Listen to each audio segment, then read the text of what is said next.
Open 2025 ng Barangay Masambong? Maraming salamat sa katanungan. Siguro, kung ako dapat na manalo ngayong gabi ito, dahil alam ko sa sarili ko na lumaban ako ng patas. Ginawa kong lahat ng aking makakaya dahil alam kong makakalaban ko yung bawat isa sa amin ay mayroong potensyal na manalo. Dahil ako ay ni-enjoy ko lamang yung show natin, mapagbigay sa inyo ng inyong kasayahan. Yun lamang at sana maging patas yung judging natin. Yun lamang po. Thank you. Okay. So, okay.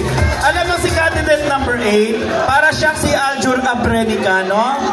Samantalang ang host, si Aljur Abrilata. Okay. Sige na po, candidate number 8. Maraming salamat.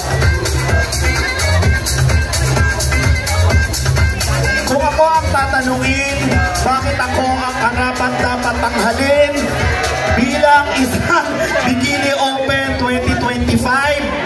Bakit po? Meron po ako na wala sila. At ito po yung tiyan ko at nakatago ko po si Junjun.